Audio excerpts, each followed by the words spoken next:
नमस्कार बच्चों, स्वागत है एक लक्ष्य एग्जाम स्टडी में। तो कैसे हैं प्यार बच्चों? बढ़िया है? अच्छे हैं? मैं भी अच्छा हूँ। नीट की तैयारी कैसे चल रही है प्यार बच्चों? एक एक दिन कम होता जा रहा है प्यार बच्चों। बताइए कैसे तैयारी चल रही है? अच्छी चल रही है? चलिए, होना भी चाहिए प्यार बच्चों। हमारा वीडियो 2-3 दिन विलम्ब हो गया, मैं नहीं डाल पाया क्योंकि थोड़ा मेरा स्वास्थ्य जो है ठीक नहीं रह रहा है। इसकी वजह से थोड़ा 2-3 दिन विलम्ब लगा, लेकिन खैर घबराने की बात नहीं, मैं बिल्कुल स्वस्थ हूँ। और आज जो है बायोलॉजी के बहुत इंपॉर्टेंट क्वेश्चन जो है लेकर आए हुए हैं। और ये जो क्वेश्चन है नीट 2024 के लिए बहुत ही उपयोगी साबित होगा प्यारे बच्चों, क्योंकि ये ऐसा क्वेश्चन है कि जो कई साल पूछा है, लगातार पूछा है और इस बार भी आने की संभावना है। ऐसे ऐसे क्वेश्चन हम चुनकर लाए हैं प्यारे बच्चों, ये नीट 2024 में आने की लगभग संभावना है। तो चलिए प्यारे बच्चों, बिना देर लगाए हम लोग शुरू कर लेते हैं कि क्या क्या आज क्वेश्चन हमको पढ़ना है। बहुत ही सिलेक्टेड क्वेश्चन लाए हैं प्यारे बच्चों। तो चलिए देख लेते हैं। प्रश्न है पहला, शुक्राणु निर्माण का सही क्रम है। शुक्राणु, वही शुक्राणु जो पुरुषों में बनते हैं। और ये प्रश्न जो है मानव जनन से है। आप लोग पढ़े होंगे क्लास 12th में मानव जनन। तो वही कह रहा है कि शुक्राणु निर्माण का सही क्रम है शुक्राणुजन, शुक्राणु तथा शुक्राणु कोशिका। बी कह रहा है शुक्राणु जन, शुक्राणु कोशिका तथा शुक्राणु। तीसरा कह रहा है शुक्राणु जन, शुक्राणु कोशिका, प्रशुक्राणु तथा शुक्राणु। चौथा है प्रशुक्राणु, शुक्राणु कोशिका, शुक्राणु जन तथा शुक्राणु। तो कान खोल के ध्यान से सुनिए प्यारे बच्चों। इसका ये जो क्रम है प्यारे बच्चों, एकदम ट्रिक के माध्यम से याद हो जाएगा कि शुक्राणुओं के निर्माण का सही क्रम क्या होता है। सबसे पहली बात है कि शुक्राणु का निर्माण होना है तो शुक्राणु एकदम लास्ट में आएगा। इसका मतलब ये ऑप्शन, अब देखिए ऑप्शन कट, ये ऑप्शन क्या हो गया? कट। एक तो हेल्प मिल गया। अब देखिए इसमें शुक्राणु है, इसमें शुक्राणु है, इसमें शुक्राणु है। अब तीन में से हमको छांटना है कि कौन क्रम सही है। तो याद रखेंगे प्यारे बच्चों, याद ये रखेंगे कि पहले शुक्राणु जनन होता है, पहले शुक्राणु जनन ही होता है, शुक्राणु जन होता है प्यारे बच्चों। पहले क्या बनता है? शुक्राणु जन होता है। तो इस तरह से शुक्राणु जन होता है, तो ये ऑप्शन कट, यानी दो ऑप्शन कट। अब देखिए दो मिल गया, शुक्राणु जन, शुक्राणु जन। लेकिन अब शुक्राणु जन के बाद शुक्राणु कोशिका ही बनता है, क्योंकि इसमें जो है तीन ही दिया है और चार होता है शुक्राणु बनने का क्रम। शुक्राणु जन, शुक्राणु कोशिका, प्रशुक्राणु तथा शुक्राणु। और इसमें तीन ही दिया हुआ, एक खत्म है, इसलिए ये भी क्या है? गलत है। तो इसका मतलब क्या होगा प्यारे बच्चों? हमारा थर्ड जो है एकदम राइट होगा। यानी शुक्राणु निर्माण का सही क्रम क्या होगा? शुक्राणु जन, शुक्राणु कोशिका, प्रशुक्राणु तथा शुक्राणु। ये चारों होता है प्यारे बच्चों, याद रखेंगे ये चारों होता है शुक्राणु बनाने का क्रम। और इसमें जो है तीन ही है, इसमें भी तीन ही है और इसमें चार है, लेकिन क्रम जो है उल्टा है। तो याद रखेंगे कि जो शुक्राणु का क्रम होता है प्यारे बच्चों, वो होता है शुक्राणु जन, शुक्राणु कोशिका, प्रशुक्राणु, और तब जाकर लास्ट में क्या बनता है? शुक्राणु बनता है। राइट। चलिए, उम्मीद है कि आप लोग समझ गए होंगे मेरी बात को। चलिए दूसरा क्वेश्चन देखते हैं प्यारे बच्चों। वर्गीकरण की सबसे बड़ी इकाई क्या है? प्यारे बच्चों, ये क्वेश्चन कई बार नीट एग्जाम में पूछा है, इसलिए इस क्वेश्चन को हल्का मत लीजिएगा। देखने में तो बिल्कुल छोटा है प्यारे बच्चों, लेकिन इसको हल्का मत लीजिएगा, ये मैं कह रहा हूं।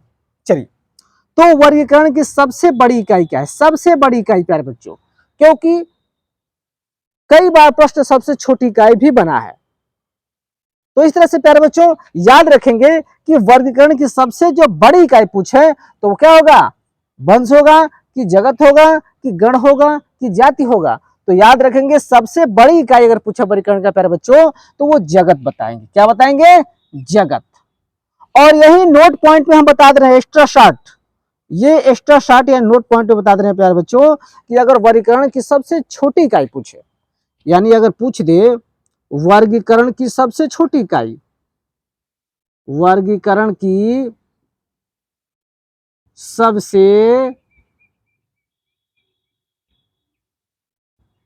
छोटी इकाई, तो किस पर टिक लगाएंगे प्यारे बच्चों? जाति पर, जाति पर लगाएंगे प्यारे बच्चों। किस पर लगाएंगे? जाति पर। वर्गीकरण की सबसे छोटी इकाई पूछे तो जाति पर लगाएंगे, लेकिन हमारा क्वेश्चन क्या पूछ रहा है कि वर्गीकरण की सबसे बड़ी इकाई तो क्या होगा? जगत होगा। जल्दी से स्क्रीनशॉट लीजिए या फिर कॉपी कलम से लिख रहे हैं तो लिखिए, फिर आगे बढ़ते हैं, जल्दी कीजिए।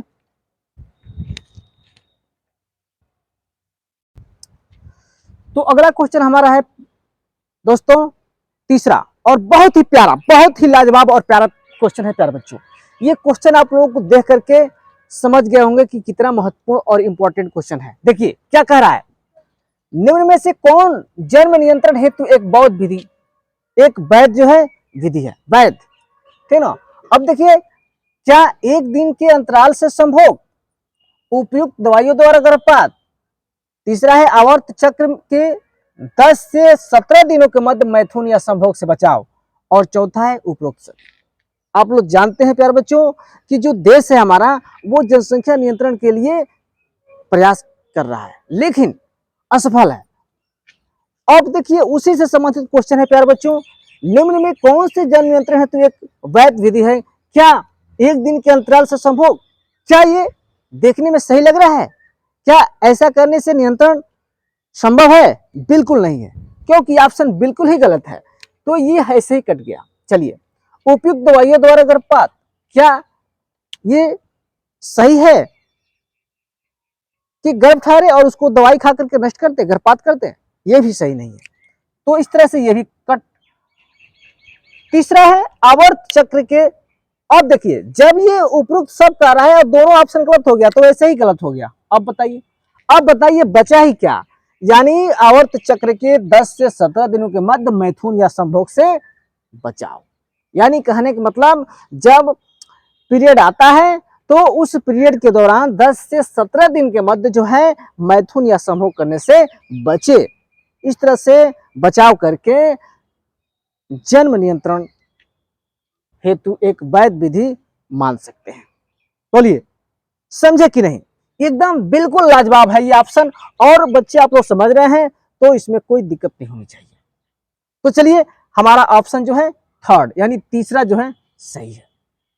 चलिए चौथे क्वेश्चन की ओर बढ़ते हैं। प्लेनेरिया का उत्सर्जी अंग है, आप लोग जानते होंगे, देखे भी होंगे प्लेनेरिया।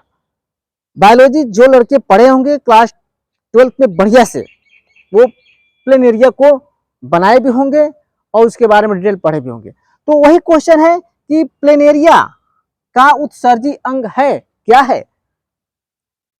मेटानेफ्रीडिया, ज्वाला कोशिकाएं, उत्सर्गिकाएं, रेनेट कोशिकाएं, बताइए जल्दी बताइए प्यारे बच्चों। तो याद रखेंगे प्यारे बच्चों कि जो प्लेनेरिया का उत्सर्जी अंग होता है वो ज्वाला कोशिकाएं होता है। क्या होता है प्यारे बच्चों? ज्वाला, क्योंकि कोशिकाएं सब में है, लगभग कोशिकाएं देखिए इसमें भी है, लगभग इसमें भी है, लेकिन ज्वाला से आप याद रखेंगे कि क्या होगा, वो ज्वाला कोशिकाएं जो है प्लेनेरिया का उत्सर्जी अंग होता है। राइट, तो ये हमारा ऑप्शन तो जो है सही होगा। जल्दी से लिखिए, स्क्रीनशॉट लीजिए, फिर हम लोग आगे बढ़ते हैं एक अच्छे क्वेश्चन के साथ, अच्छे क्वेश्चन के साथ। जल्दी कीजिए। चलिए प्यारे बच्चों, तो क्वेश्चन नंबर हम लोग 5 देख लेते हैं। 5 कह रहा है कि निम्न में कौन सी घटना प्रोटिस्टा के सदस्यों में नहीं होती है? जो प्रोटिस्टा होता है, ये प्रोटिस्टा के सदस्यों में निम्न चारों जो ऑप्शन दिया है, निम्न में से कौन सी घटना नहीं होती है? प्यारे बच्चों ये बताना है कि प्रोटिस्टा जो है के जितने सदस्य होते हैं उनमें ये घटना नहीं होती है। कौन नहीं होती है? क्या युग्मनज निर्माण नहीं होता, कि केंद्रक झिल्ली का निर्माण नहीं होता, कि भ्रूण निर्माण नहीं होता, कि युग्मक संलयन नहीं होता? तो याद रखेंगे प्यारे बच्चों, जो प्रोटिस्टा के सदस्य होते हैं उनमें युग्मनज का भी निर्माण होता है, केंद्रक झिल्ली का भी निर्माण होता है। याद कीजिए, हमने बताया था, याद कीजिए, केंद्रक झिल्ली का निर्माण भी होता है और साथ साथ युग्मक संलयन का भी निर्माण होता है। तो बचा कौन प्यारे बच्चों? भ्रूण निर्माण, यानी प्रोटिस्टा के सदस्यों में भ्रूण का निर्माण नहीं होता है प्यारे बच्चों। इस तरह से हमारा तीसरा जो ऑप्शन होगा प्यारे बच्चों वो सही होगा। तो याद रहेगा, जितने प्रोटिस्टा के सदस्य होते हैं प्यारे बच्चों, उनमें भ्रूण का निर्माण होता ही नहीं है। तो इस तरह से याद रखेंगे कि प्रोटिस्टा के जितने सदस्य होते हैं उनमें भ्रूण का निर्माण नहीं होता है। चलिए अगला क्वेश्चन देखते हैं। क्वेश्चन नंबर 6 है, निम्न में से कौन सा लक्षण मानव में रुधिर वर्ग की वंशागति को प्रदर्शित करता है? क्या वो प्रभाविता को, यहाँ ऑप्शन में थोड़ा सा लिखना हमने भूल गए पर बच्चों, ये 1 है, ये 2 है, ये 3 है और ये 4, ये 4 ऑप्शन यहाँ है। यानी फिर से क्वेश्चन को पढ़ लिया जाए, निम्न में से कौन सा लक्षण मानव में रुधिर वर्ग की वंशागति को प्रदर्शित करता है प्यारे बच्चों? क्या वो प्रभाविता है, सह प्रभाविता है, बहुयुग विकल्पी है या अपूर्ण प्रभाविता है? तो याद रखेंगे प्यारे बच्चों कि जो रुधिर वर्ग की वंशागति को प्रदर्शित करता है वो सह प्रभाविता होता है। क्या होता है प्यारे बच्चों? सह प्रभाविता होता है। तो इस तरह से हमारा जो है दूसरा ऑप्शन सही होगा। जल्दी से स्क्रीनशॉट ले लीजिए, फिर हम अगला क्वेश्चन की ओर बढ़ते हैं।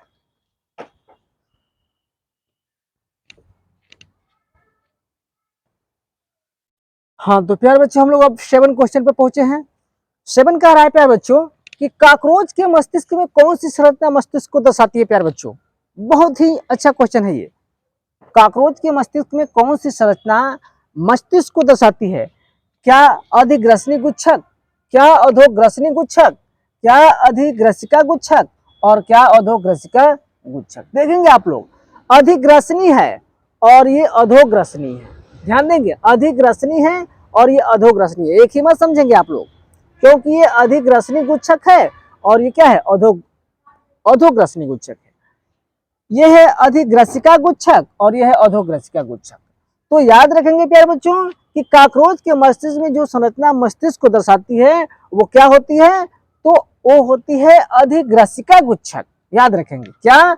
अधिग्रसिका, अधिग्रसिका, क्योंकि चारों नाम जो है एक दूसरे से रिलेटिव है और मिल रहा है, इसलिए आप लोग भ्रम नहीं करेंगे। तो क्या इसका राइट आंसर होगा प्यारे बच्चों? अधिग्रसिका गुच्छक। याद रखेंगे। चलिए नेक्स्ट क्वेश्चन की ओर बढ़ते हैं। 8वां क्वेश्चन कह रहा है कि किसके प्रयोगों द्वारा यह सिद्ध हुआ कि डीएनए एक आनुवंशिक पदार्थ है? बहुत ही अच्छा, बहुत ही प्यारा, बहुत ही लाजवाब क्वेश्चन है प्यारे बच्चों। किसके प्रयोगों द्वारा यह सिद्ध हुआ कि डीएनए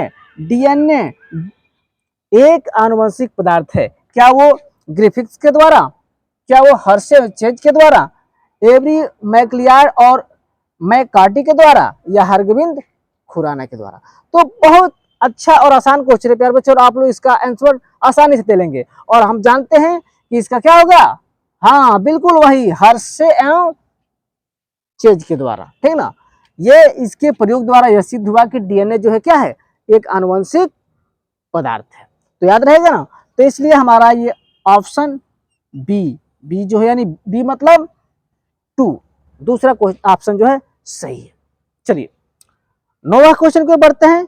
9th कह रहा है कि गुणसूत्र बने होते, देखिए कितना आसान, कितना आसान, लेकिन नीट 2018 में ये पूछा गया प्रश्न प्यारे बच्चों। आप कहेंगे कि सर इतना आसान क्वेश्चन आता है? बिल्कुल आता है प्यारे बच्चों, बस आप लोग धैर्य बना करके पढ़ा कीजिए। जो मैं दे रहा हूँ यहाँ पे फ्री मटेरियल, उसको आप लोग एकदम पढ़ते रहिए। और ये मत समझिए कि सर इतना आसान क्वेश्चन दे रहे हैं, पता नहीं आएगा कि नहीं। ये सब जितना हम बता रहे हैं प्यारे बच्चों, ये सब नीट किसी न किसी सन में पूछा गया प्रश्न है। तो इससे अंदाजा लगा लीजिए कि प्रश्न किस तरह से आता है। तो चलिए कह रहा है कि गुणसूत्र बने होते हैं, किसके बने होते हैं? पहला ऑप्शन है यूक्रोमेटिन के, दूसरा ऑप्शन है हेट्रोक्रोमेटिन के, तीसरा ऑप्शन है दोनों, फर्स्ट और सेकेंड, यानी दोनों से बने होते हैं, यानी यूक्रोमेटिन के भी बने होते हैं और हेट्रोक्रोमेटिन के भी बने होते हैं। और चौथा कह रहा है प्यारे बच्चों कि इनमें से कोई नहीं।